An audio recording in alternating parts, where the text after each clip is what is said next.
This story is a work of fiction created for emotional and storytelling purposes. Any resemblance to real people or events is purely coincidental. Viewer discretion advised.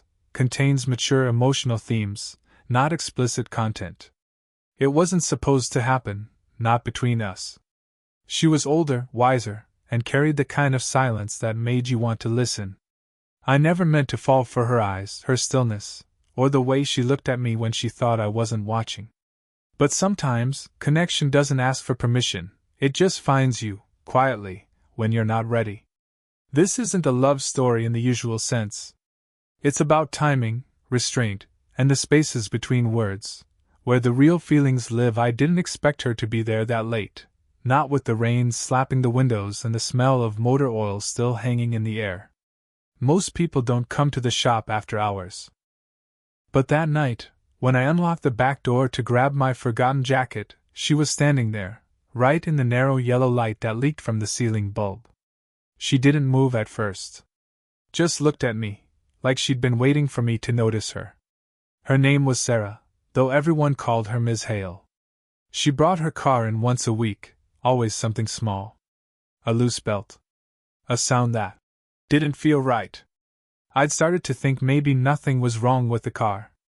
Maybe it was something else. She was in her 40s, maybe older, but there was a calmness to her that made everything around her slow down. She had that kind of confidence you don't learn young, the kind that doesn't ask for attention, but somehow takes it anyway.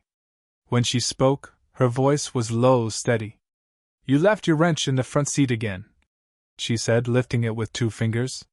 "Figured I'd drop it off." I could have sworn her hand brushed mine when she passed it over. Maybe it didn't. Maybe it was just me. I muttered a thank you, but my voice cracked halfway through. She smiled, not the polite kind people give when they want to leave, but the kind that lingers. The kind that says, "I saw that." Behind her, the rain made the glass shimmer. She turned and closed the door softly, the way you do when you don't want a moment to end too fast. Then she walked past the counter and to the window blinds, pulling the thin curtains shut one by one. It felt strange, her moving around my workspace like she belonged there. But I didn't stop her. When she turned back, she said quietly, "You shouldn't leave the lights on when it rains like this. Makes the place look lonely." I didn't know what to say to that.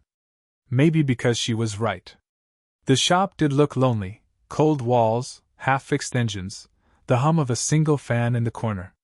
I'd spent so many nights here alone, I'd stopped noticing how empty it felt. Until now. She leaned against the counter, arms folded, studying me. Not in a judgmental way, more like she was measuring the distance between what I said and what I meant. "So," she said finally, "how's the car holding up?" "Fine," I said. Too quickly. Her eyebrow lifted. "Fine? Yeah, I checked the brakes this morning." She smiled again, slow this time. "You're not very good at small talk, are you?" "I'm better with engines," I said. "I can tell."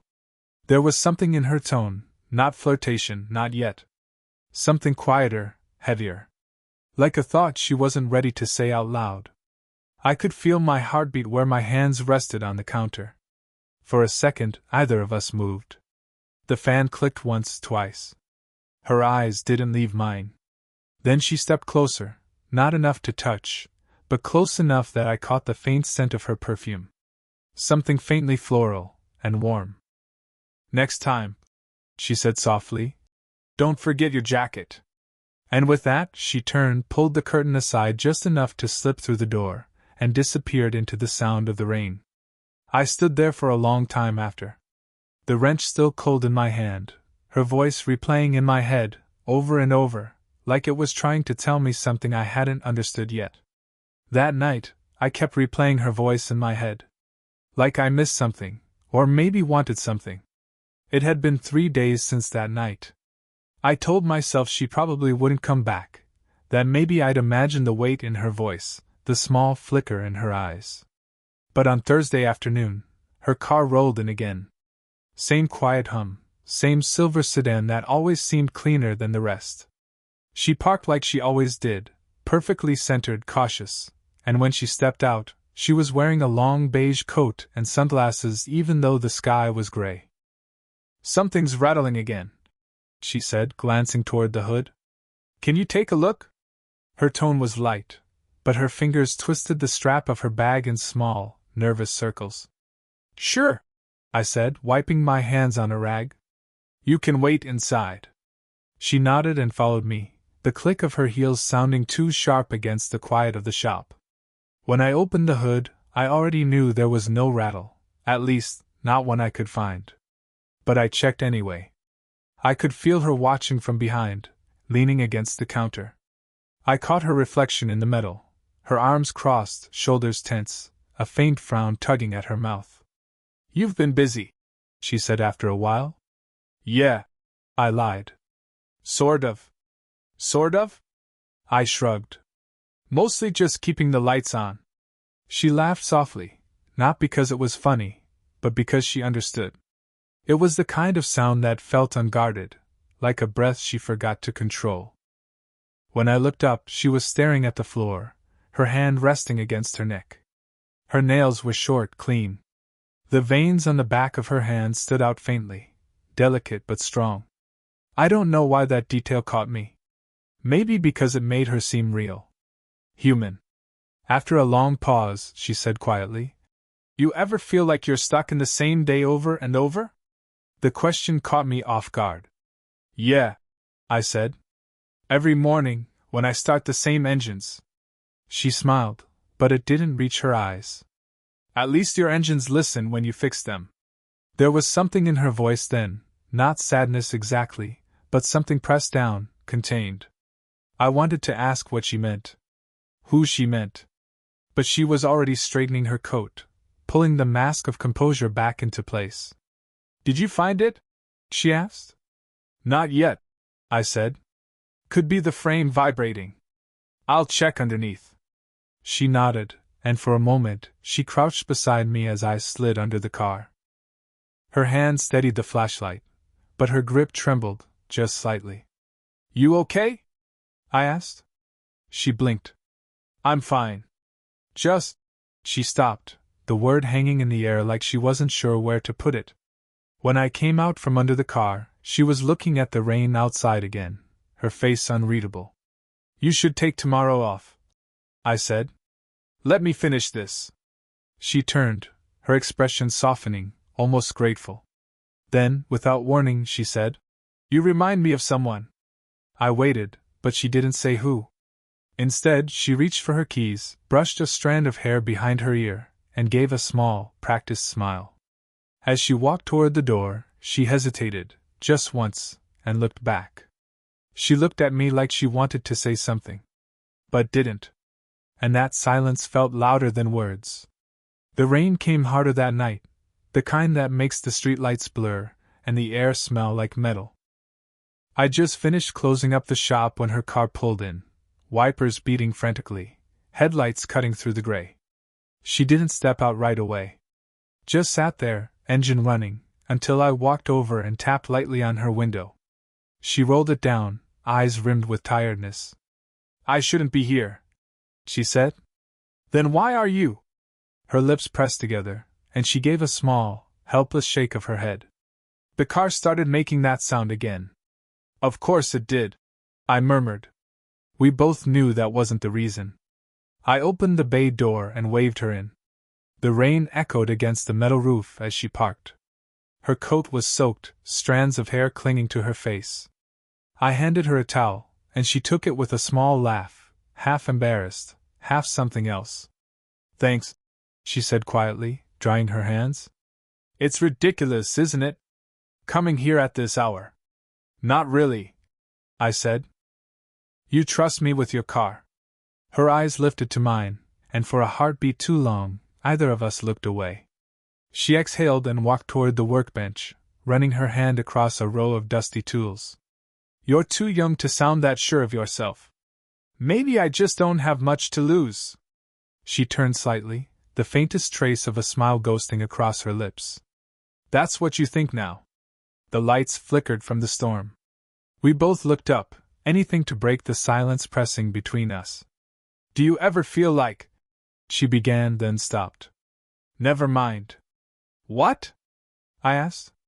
She hesitated, fingers tightening on the towel. Like you stepped into something you shouldn't have.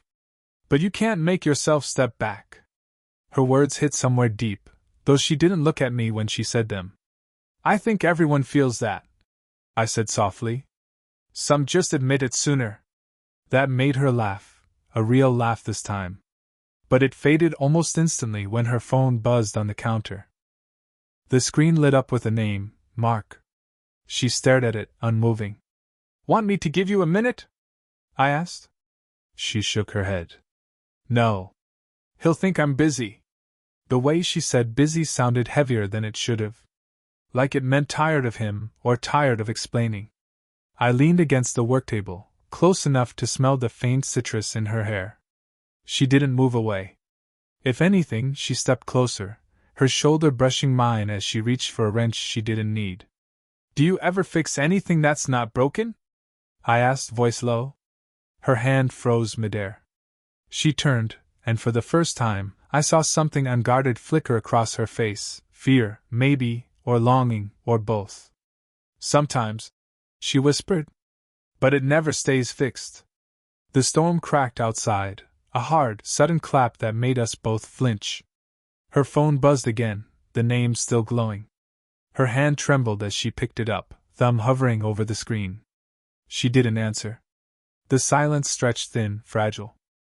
My hand was halfway to hers when she said, almost under her breath, You should go now. And I did.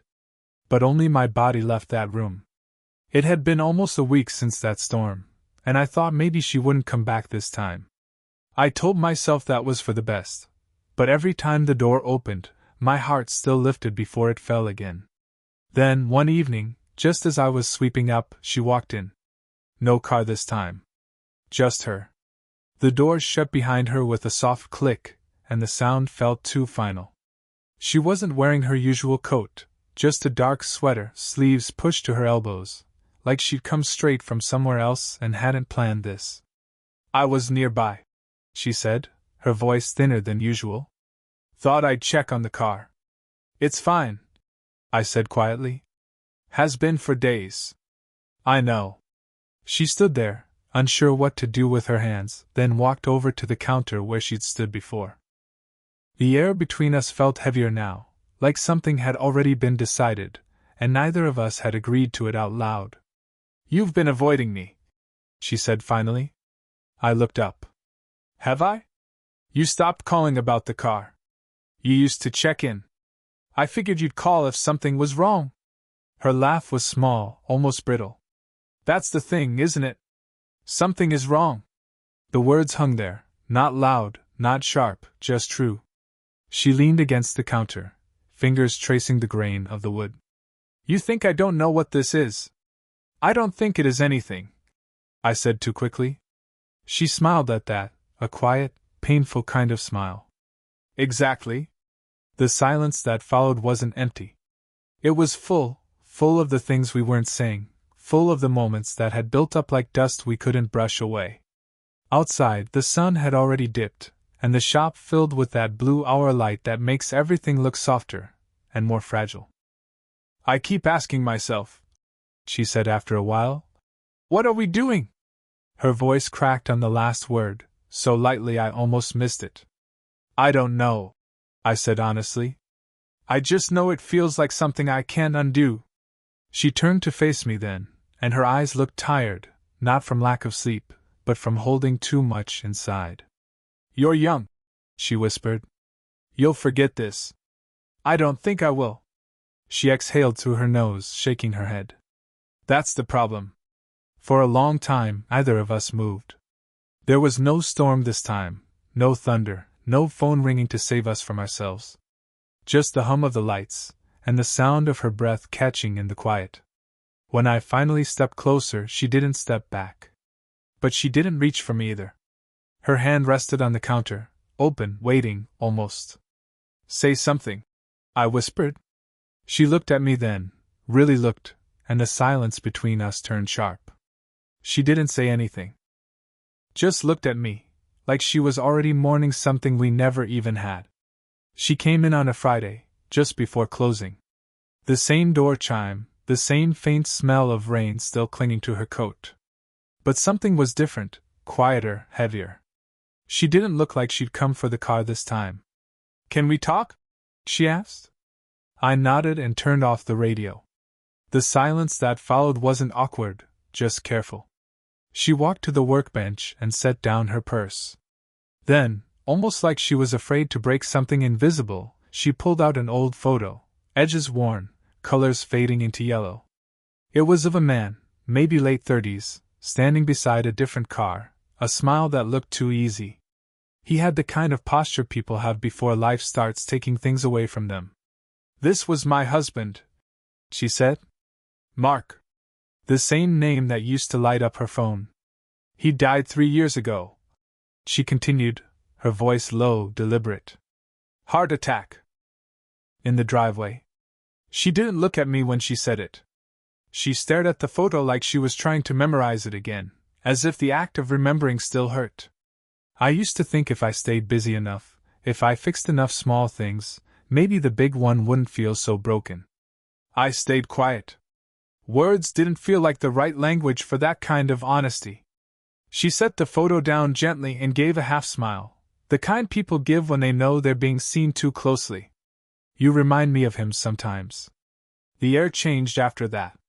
I didn't move, didn't breathe too loud. I could feel the weight of what she'd said settling between us like dust in sunlight, quiet but impossible to ignore. "Same look," she added. That mix of curiosity and sadness. He used to stare at me like he was trying to understand something he couldn't name. I didn't know what to say. My throat felt dry, like words would only come out wrong. She leaned against the counter, her hands trembling just slightly. "I don't know why I keep coming here," she said, her voice softening. "Maybe I wanted to remember how it felt to be looked at like that again. Or maybe I just wanted to feel seen." That word, seen, hit deeper than anything else. I took a step closer. "You don't have to explain," I said quietly. "Not to me." Her eyes lifted then, finally meeting mine. There wasn't guilt there, or confusion, just a fragile kind of release, like she'd finally stopped holding her breath after years of pretending she didn't need air. "I didn't mean to make this complicated," she whispered. "You didn't," I said. "It already was." For a moment we stood there, the hum of the light above us, the smell of oil and rain, the faint ticking of the clock. And then she took a breath like she hadn't allowed herself to in years. And for the first time, she looked at me without fear. It happened quietly, not like a confession, not like a storm breaking. More like something that had been leaning too long finally deciding to fall. She came by late again, after closing. I didn't ask why anymore. We'd stopped pretending there were reasons for these visits. Some things don't need reasons, they just happen, the way light finds its way through cracks. The shop was dim, half lit by the single bulb over the counter. I was sitting there with a mug of coffee gone cold when she walked in. She didn't bother to speak, she just took off her coat and set it down, like it was the most natural thing in the world. "You shouldn't keep the lights on this late," she murmured, half smiling. "Someone will think you're waiting for something." "Maybe I am," I said. She looked at me for a long time, and for once, she didn't deflect. She didn't hide behind small talk or polite jokes. The silence stretched, not awkward but full, warm. She came closer, her steps slow, deliberate. When she stopped in front of me, I could see the faint lines near her eyes, not age, but history. She smelled faintly of rain again, and something floral beneath it, like the memory of a summer she'd once lived. "I've been thinking," she said quietly, "about what you said, about things that can't be undone." I nodded. My throat was too tight for words. "I don't know what this is," she continued, "and I'm not sure I should." Her voice trembled just slightly. "But I'm tired of pretending it isn't something." She sat down beside me, the old wooden stool creaking beneath her. For a few seconds, all I could hear was the faint hum of the fluorescent light and her breathing, slow, uneven, real. I turned toward her. She didn't move away. You don't have to explain, I said again. We don't have to call it anything. Her eyes softened, a faint shimmer catching the light. You make it sound easy. It's not, I said. It's just honest. Her hand was resting on her knee, fingers slightly curled, the faintest tremor running through them. Without thinking, I reached out, not to hold it, not to claim it, just to still it. My fingertips brushed her skin. She didn't pull away. We stayed like that, either of us speaking, either of us daring to move. Outside, the rain began again, tapping lightly against the window, like it wanted to remind us that the world was still turning, even if we weren't. She leaned forward then, resting her forehead against my shoulder. No words, no promises, just that, a small, quiet surrender. I closed my eyes and let the moment breathe. It didn't feel like victory. It didn't even feel like happiness. It felt real, like two people finally standing still in the truth they'd been circling for weeks. When she finally pulled back, her eyes met mine, calm, unguarded, almost peaceful. She didn't say she loved me. But she let her guard down. And that was louder than any "I love you" ever could be. It's been months now. The shop looks different in the mornings, cleaner somehow, quieter. Maybe it's just me who's changed, or maybe it's the way memory alters light when you look at it too long. Sarah doesn't come by anymore. Not for her car, not for coffee, not even for those long, wordless evenings where silence said more than either of us dared to. But she left things behind, not the kind you can touch, not the kind you can throw away. Small traces, invisible but permanent. I still catch myself looking at the door around closing time, like part of me expects it to open again. Like she might walk in, brush the rain from her coat, and say something simple, something that means everything, like, "You forgot your wrench again." But she doesn't. And I think that's okay now. Back then, I thought love was supposed to be loud, something that declared itself in bright, unmissable ways. But she showed me that sometimes, the quietest things leave the deepest marks. She once told me she didn't know what this was. I didn't either. I still don't. But I know what it did. It made me see differently. It made me listen, not just to her voice, but to the space between her words. When you're young, you think connection has to make sense, has to fit some story you can explain. But what I learned with her was that the things that matter most often don't. They just happen, and you live inside them for a while, until you can't anymore. I still remember that last night, the way her hand felt when she finally let it rest against mine. The quiet in her eyes when she stopped pretending she wasn't tired of being strong all the time. She never said she loved me. And maybe that's why it still feels real. Because love, when it's honest, doesn't need to say much. It just is. Sometimes I wonder if she ever thinks about me when the rain hits her windows. If she ever stops herself from driving past the shop, just to see if the lights are still on. And sometimes, when I lock up and the street is empty, I swear I can still hear her voice, low, calm, unhurried, reminding me to turn the lights off before it gets too late. I didn't just fall for an older woman. I fell into something rare, something true. And I hope, if you're listening, you find something like that too.